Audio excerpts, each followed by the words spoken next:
Welcome to the PinLeader podcast, where strategic leaders get straight to the topics, strengthening our awareness and sharpening our minds.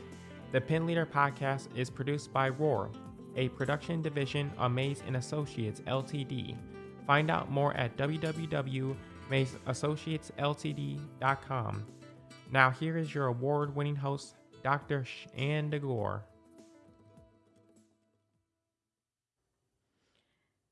Thank you, and hello, everyone. Very excited to be able to host today for our PinLeader podcast. And I'm excited because we have a wonderful guest with us. Today, I have with me Dr. David Strukel. He's the director of Burton D. Morgan Center for Integrated Entrepreneurship at Hiram College. Dr. Strukel has a number of degrees. He has a BAS in radio, television, film from Bowling Green State University and a master's in education with a focus in career technical education from Kent State and a PhD from BGSU in media and communication studies.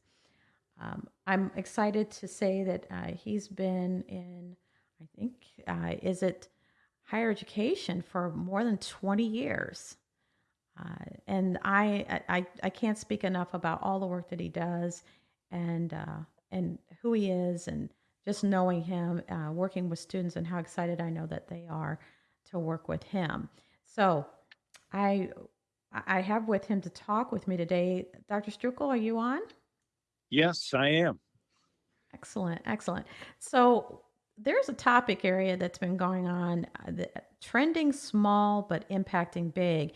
And when we talk about businesses and the creation of businesses, I don't know if you know this with the trend, but being over the entrepreneurship, the center, there have been a number of businesses created. And the U.S. Census Bureau, stated that 2019 we had like 3.5 million business applications that went in, and then 2020 there were 4 million, and then 2021 it jumped up a whole million to 5.38 million business applications, and then in 2022 we saw a slight decrease down to 5 million, but that's still extremely high. And are you seeing that actually as an interest with the Entrepreneurship Center? We're fairly steady. First of all, thank you for having me on, Dr. Gore. It's a pleasure and an honor. Uh, I would say we're having pretty steady numbers, but I think those numbers reflect some of the COVID impact. I will say that I think what we saw was a lot of people trying to reinvent things or trying to think of ways to generate income that they couldn't leave the house or couldn't leave wherever they were, and taking their businesses online. I'll say that I have one first-year student right now, and I'll say her name is Tiona, and she and her parents started this custom-made jewelry business. And Tiona is an awesome student, and she came in here and she's already declared to be an entrepreneurship minor, wants to get a major in business. But through making her own bracelets, necklaces, what have you, and she's done multiple fairs and whatnot. She has her online store, online presence, and she makes enough money to cover her tuition. That's Wow, that is I know, amazing. isn't that crazy? But when we just had a venture fair like a week ago, and she had a whole store set up that she brought in with, like, it looked like a real department store display in her lobby. And I was just blown away. But she is one of those people who are just extremely passionate. But I think that 2020, 21 COVID year kind of helped people see, like, okay, how can I be a success even with the incredible obstacles of a worldwide pandemic happening? So I think those statistics really bear out what's going on right now. And I think that agrees too, that now that we're kind of getting back to normal, I think it also reflects too some of the global inflation that's hit as well. So Mm-hmm. I think your dad was on point there. Mm-hmm. Well, it's interesting because of the whole COVID. COVID Hmm. changed so much, and I did read that there was a number. I know The Economist reported that people were motivated unfortunately, by losing jobs, and then the second was that they got more motivation because they leveraged stimulus checks that came in to financially help them start.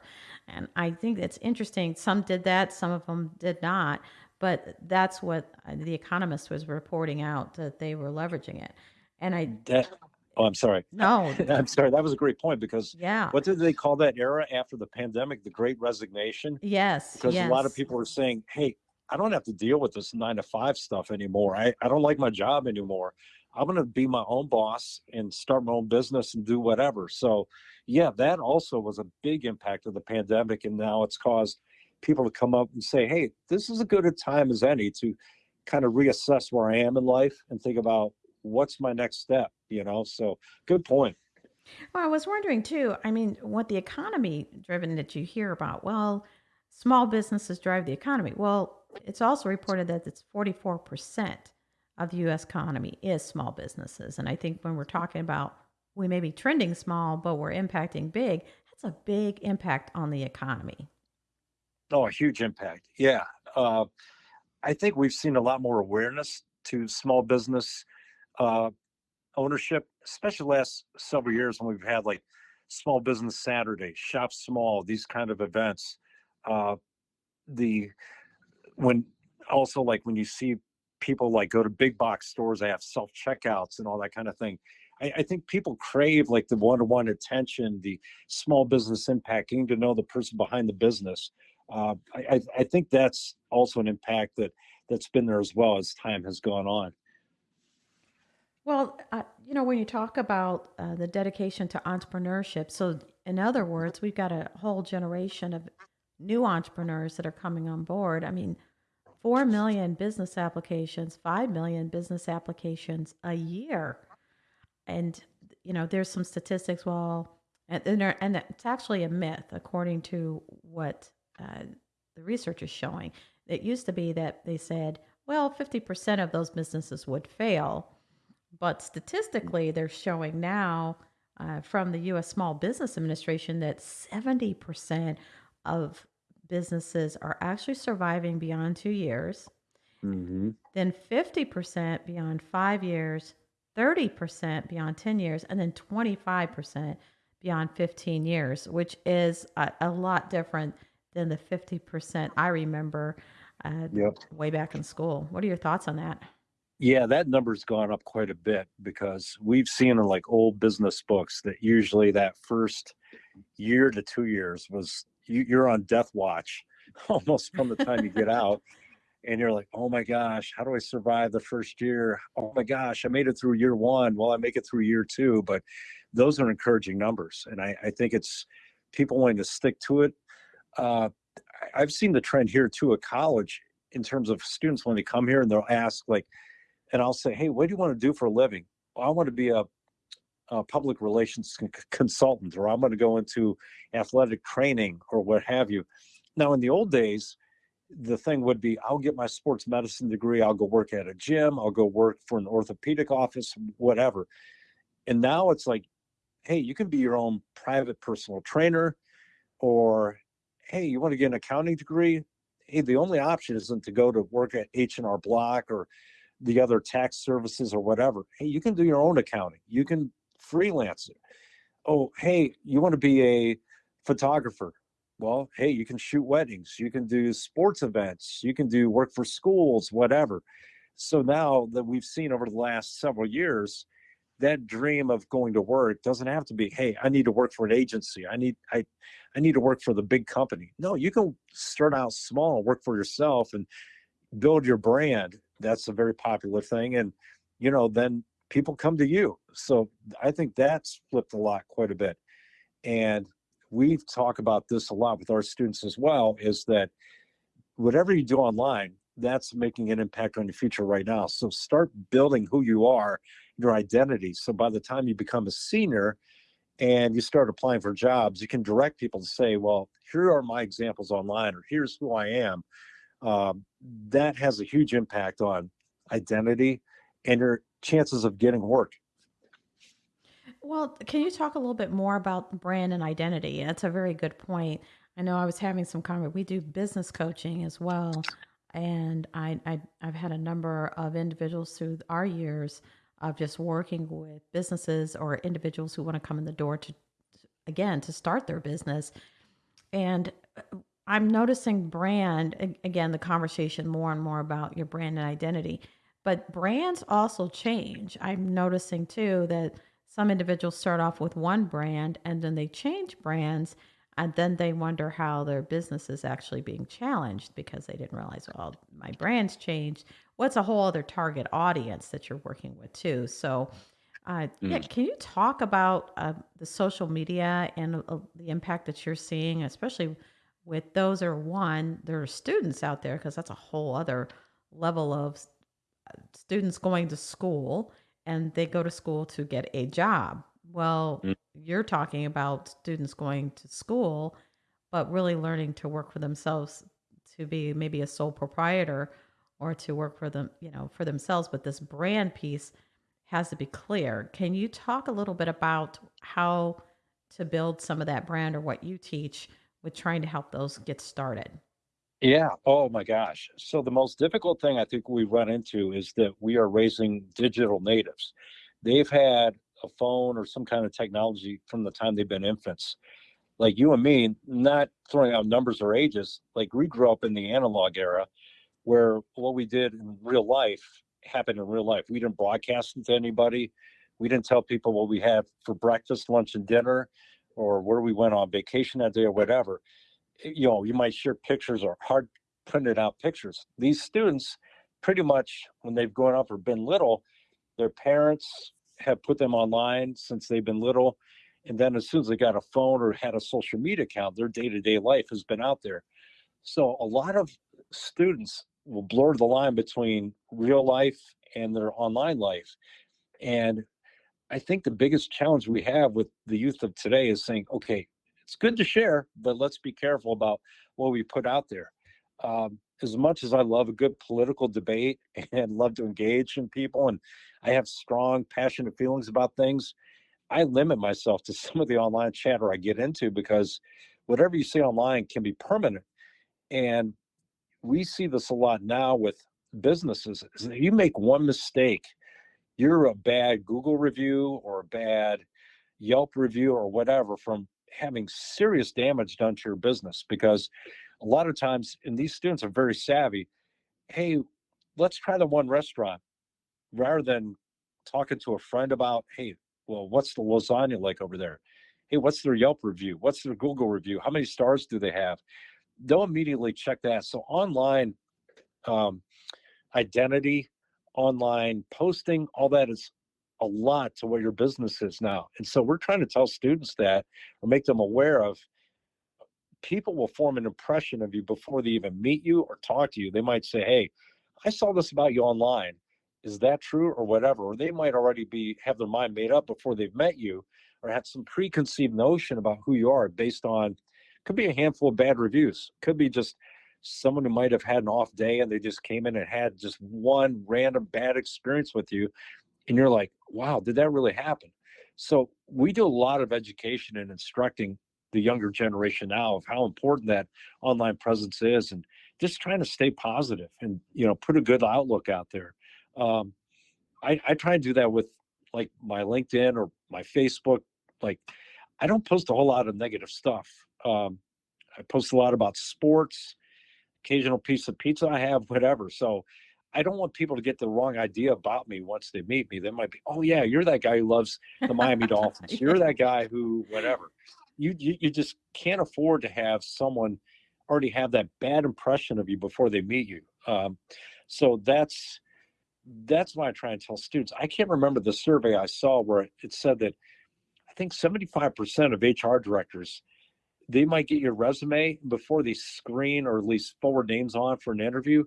75% of them will go to social media to see if they can find out more about you. Yes, yes, yes, That's, yes. That yeah. now So I don't know if it's 75%, but it's fairly high. it was a high number. It was Yeah. high. It is high. And our firm works with so many HR professionals that Mhm. this is a topic area. It is definitely an area that uh, and unfortunately, even after the fact, it can impact employment. But Yeah. again, that's with if you're an individual seeking leadership position and Hmm. you're within going into an organization. But let me just say this. We're also in a situation where if you're going out on your own with entrepreneurship, and I think, you've probably seen this when you have your alums come back to speak to the Hmm. students. Can you talk to what you're seeing with those that have been actually working their leaders and what they're advising when they come back to talk to students? Oh, this is a great question. And a lot of the advice doesn't really float along the social media lines. We've got one person who graduated from one of my colleagues' classes years ago, and he now runs several co-working spaces. He started a doggy daycare business in Cleveland that's expanded. He's doing really well. And he comes back. His big advice to students is make your mistakes early. Get out there and go, 100% all out in your 20s. And he said it's a lot easier to recover from a big mistake when you're in your 20s than if you make a big mistake when you're 40, you're 50, whatever, because you should be thinking about retirement near the end. So his advice has always been, hey, do as much as you can, taste as much of the fields that you want to think about getting into while you're young, and get enough experience and try and see what works, what doesn't work when you're young. Don't do that when you're in your 40s and 50s, but figure it out early on and make those mistakes because, like I said, it's a lot easier to recover when you're younger. That's a good point because you're talking about really time, Mhm. Oh, time yeah. being that. So one of the pieces that I know, we've had a number of clients actually who are starting their businesses not in their 20s or their 30s, but they're Mhm. starting them in their 50s. They're starting That's me them too. that's second half of their life. And I know you've run a business in the I'll call it the second half, but in the 50s where you just mentioned, well, think about retirement. Well, at this point, no, individuals are not thinking about retirement. They're thinking about this next stage. Talk to your own personal experience because again, you started a business and you're in your 50s and I know you've made some mistakes. Oh my gosh. Yeah. So, and we kind of fell into by accident. So my fiance, Kim, and we adopted three horses when Kim's mom passed away. And the horses were on a really small barn on her mom's property. And so rather than give her horses up, Kim, who grew up in 4-H and did horses and shows and all that, she said, I want my horses. So she adopted the three. And at that time, we were living in like a suburban residential area, and we couldn't have the three horses in our backyard. So we put the horses at boarding barn, Mm. like 20 minutes away from the house. So Kim would pay basically monthly rent for the three horses, go out to the barn to train, ride them, and whatever. And she would come home, and I was making an hour commute to work. And after a while, we were just getting tired. The commute was getting old for me. Oh, She yes. was getting tired of driving 20 minutes just to go work out her horses for like 90 minutes and come back home. It's like 9:30, and we're eating dinner. It's like, this is not the lifestyle.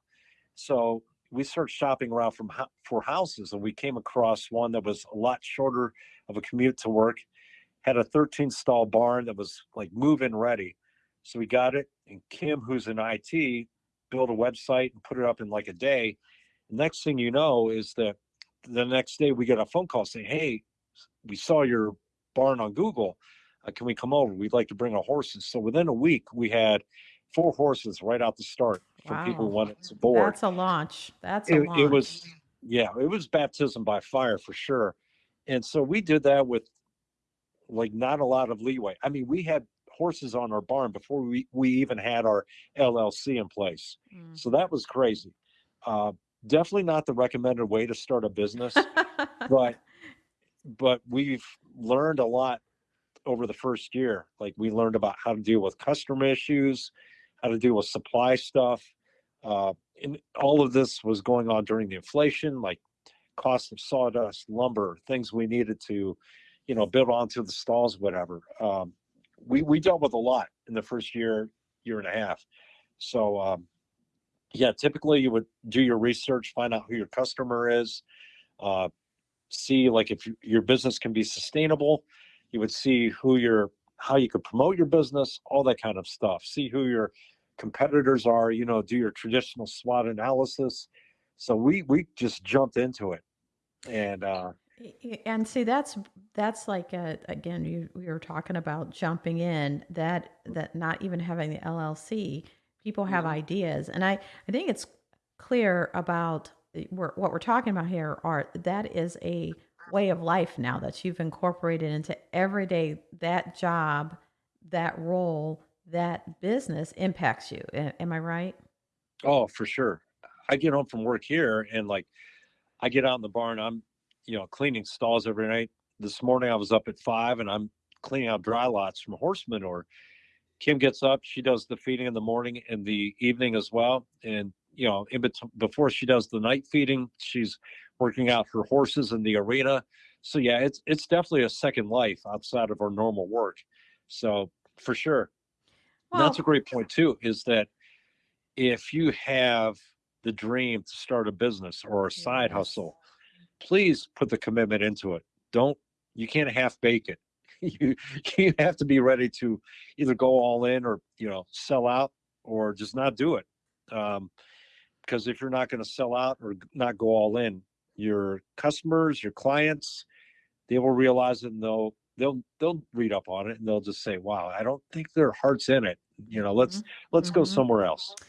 Well, I think we're talking about a distinction between a. It's funny you use some of those terms with the side hustle. I also call it hobbies. There are Mm, individuals that they've got hobbies. This is something mhm. they enjoy to do. It's they have a passion for it, and sometimes the hobby helps offset the work that they're dealing with in the rest of their day, right? Oh So, yeah. and maybe, they're working 9 to 5, or they're working in an intense role, and the hobby, which they could potentially be making money off of, maybe not. And so I would also recommend, as I know when we work with business coaching, is take a look to make sure the distinction is it can be a profitable, can it sustain, and knowing that there's going to be some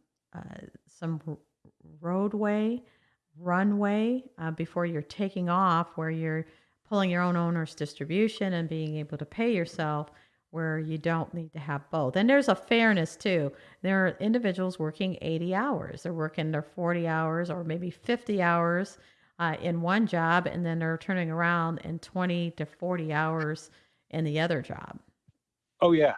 Yeah, we definitely do that. And you made a great point too about kind of looking at long term or maybe taking the view from 20,000 feet. So when we moved into our current place with the 13 stall barn, there was not an arena next to the barn. And it's pretty standard for a boarding business to have a riding arena. So we looked into getting an arena belt. So we got an arena belt for like $160,000. So we're on a long-term payment plan for that. But at the end of 10 years, we make one final payment and that arena payment disappears. Ah. So then we Mhm. totally own it. So Mhm. guess what? Every month that we would be making that arena payment after 10 years, all of a sudden that goes in our pocket. Mhm. So we're looking forward to that time 10 years down the road Well, that, you're hey, talking about that, long-term investment. That's where, I mean, oh my gosh. you're in it not just for 4 or 5 years. You're on that statistics to be in this business beyond 10 years. Correct. Yeah. So we're looking forward to that. I mean, we're already 2 years in. So 20% down already. And we're thinking of, hey, at year 10, we make that final arena payment.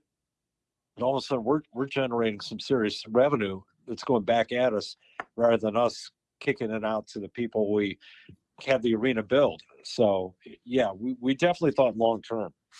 Well, that's another piece of understanding, as it turns into it's an asset in understanding what you've got in the business. What's your investment look like? What's your owner's investment? I will say this: it is amazing how getting into business, people say, I didn't realize how expensive it was to become an entrepreneur, because there is some startup costs and looking for ways to get those funding. And I've seen GoFundMe pages, depending with angel investors, and Oh yeah. different ways. I thinking about that. in your thought and process, because again, you run an entrepreneurship center, so that this is the heart, this is the core of getting those that are interested in working for themselves, start Hmm. running a business, being a leader, showing the strength of endurance and being sharp in their industry, and then keeping on a pathway, having a plan. I'm big on planning. Hmm. What is it that you're, what you see or what you recommend? And for those that you mentioned, the alum coming back and giving advice, uh, for those that are entrepreneurs, what is it that you would say some of the first things that you need to get yourself prepared for when you're starting to start a business? Uh, think about what your expenses will be. For example, in our class, in one of my colleagues' classes, we give groups of students, like $250 of seed money, or that's available to them. So when they start their class project, which is like a business, like we've had students do custom T-shirts, we've had some do brownies, what have you. Obviously, the less seed money that you burn through, that's good because it just means more money that you generate. But if you take out, like, use the $250 seed money, you have to pay that back by the end of the semester. But once you pay that back, whatever you get on top of that, you keep. So we have, like, say, one group of students, and they're so savvy. They nickname, or they call their business Sticker City. So they make custom stickers for, like, your iPad covers, your phone cases, what have you. And they've designed, like, different variations of, like, the Hiram College Terrier logo. They've made some for, like, farm animals. They made a breast cancer awareness month, um, like a pink terrier with a football, what have you. And so they've generated several $100s in revenue. I'm like, how are you doing this? And so they've made use of our print shop on campus, which does things at a very cheap cost. Ah, so they're And I'm leveraging the like, resources around them. oh my gosh, brilliant, brilliant, brilliant. There you Yeah, go. and I told them, I said, you were smart. The fact that you found the resources that you could do it and at a very cheap cost. And all of a sudden, people were asking them, like, how are you doing this? And they'd say, well, hey, we're using the print shop on campus at a very reduced cost, what have you. So always look at what your costs are. How can you give a really good product for a decent price? That's a big thing to start out. Just how can you, I guess, reduce your outgoing expenses to make the best chance for you to generate revenue? Great advice. And I think that when we're talking about which, what is it that you need to know? What is it that you have to be mindful besides your cost? I think there's Mm. also something said about the fact it's planning. What are you doing? And that's, what is your path and how much are you going to deviate from your path? There's also sometimes trending where people really don't know what they want to do. They get excited and it's bright and shiny and they go Mm. do it, or that's the topic area they're going to focus on, and then they switch and because they think there's more money to be made on this other side of the fence, and then they switch again, and then I think that impacts their brand because you don't know what they're going to do next. And I think being able to vet out some of that. I think with the students, and my guess is that someone's going to continue the business after they graduate, or at least you hope. I would think, right? Yeah. Oh, yeah.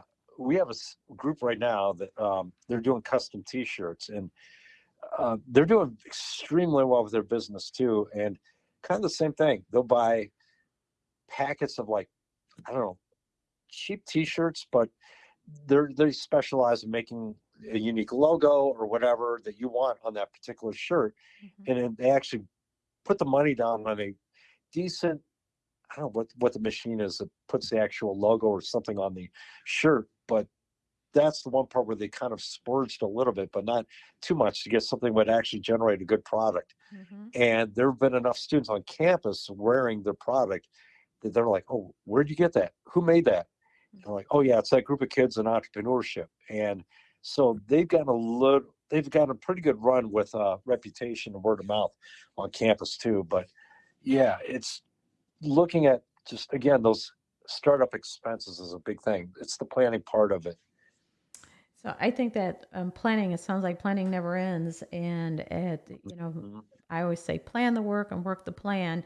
Make sure Mm. that you have that plan. But you can start a business without actually having a full-fledged working plan, but you've got to get to the point where you're going to have a plan, especially when we're talking about long-term and planning, which that will be definitely a whole other show because I think when we talk about legacy and what that looks like, there's a whole other discussion about how you can hand off a business Yes. or sell a business or be part of a franchise. But I think right now when we're talking about these small business, I don't think small business is going away. I think even in recession time that we see more small businesses start up, and that's what we saw actually during even COVID. That's where the spike, and I know it's leveling out a little bit now, but it's obviously people are still wanting to venture out and work for themselves and become leaders within their own organizations.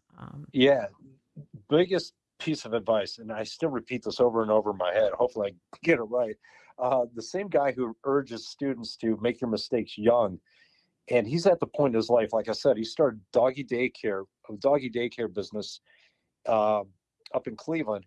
He also runs two co-working spaces in Northeast Ohio. He's doing well in that arena as well, and he's generating a lot of revenue. But he tells students the one thing you want to keep in mind as you're starting your business. He said, you want to get to the point where you're working on your not, or what did he say? You want to work on your business, not in your business. And Ah, he's at the point in life right now where he's working on it, not in it. When he starts out, he said he was one of those people that was putting in 18, 20 hours a day. When he started the doggy daycare, where he was the guy who was unlocking the door in the morning and locking up at night. And now he's able to like rely on good help to open and close for him. And he can't be at all his locations at once. So now he's at the point where he can hire people to run each place or be the manager or whatnot. So working on the business instead of in it is kind of like the big goal for people when they start up, to get to that point where you get so successful that you can kind of let someone else oversee it a little bit while you supervise. that's a great advice. And I think that's there's probably individuals listening. They're saying, that's going to be me one day, Yeah. and it can be trust and building a good brand and being able to recruit great associates to work with you. And I can say I can attest to that. That makes a big difference. So Even still though, I mean, I'm sure like there's that point where you still get a little scared about handing things off or mhm. temporarily trusting someone else to run your business while you're gone or away. Like, I mean, Kim and I were the same way. Like when we take a day off or 2 days off, or like when we've gone on trips before, we've had other people run the barn. Like we constantly get nervous, like about our phone blowing up, about a horse having an accident or something. But that's part of your training process. Like who do you bring up as the next level to, help you help take over the business. You can't be afraid of that expression of, hey, you're always going to train the person who's going to take your job. Well, in this kind of situation, you want that to happen. You want someone to be so good that, hey, they might take over your business or maybe they start their own. There Okay, you so go. what? There you You go. you became a great person by making someone successful, you know? Well, I also would believe too, great entrepreneurs Yeah. typically have different ideas and go off. And many of the entrepreneurs that I work with don't have just one business; they have a number of them, and I think that Hmm. speaks volumes. So, well, I can't thank you enough, Dr. Strukel. This has been wonderful speaking with you today. Uh, I, I think that last thought there, if anybody could, take that in and hone in on it, that the working of that working, not in your business, but for your business. It's great advice. Hmm. And Thank you. Yeah. Yeah. I mean, it's something we try and think about a lot because it's so easy when you start up. And Kim and I, we've talked about, oh my gosh, we need a day off. Because yes, the burnout factor, that can be real. And sometimes you think about that. And that's just even more incentive to say, hey, let's get someone else who can, help us out from time to time to get a breather and just step back and say, okay, what are we doing right? What are we doing right here? Where can we get better at this? How can we Mm-hmm. streamline the process or something? So yeah, for Excellent. sure. Well, thank you for that. I think, and good luck with that. I need to come and catch up and see those horses. That's going to be exciting to see that. So, thank you You so. and the team, yeah, you and the team at Mason Associates, you're all welcome to come out. Oh, that sounds exciting. We might take you up. We might take Company you up. retreat. I love it. I love it. So again, thank you so much. And I joining me today. I want to thank everybody for listening. Also, to remember always to get straight to the topic points. Strengthen your awareness in what you're doing, and this ultimately will help sharpen your mind.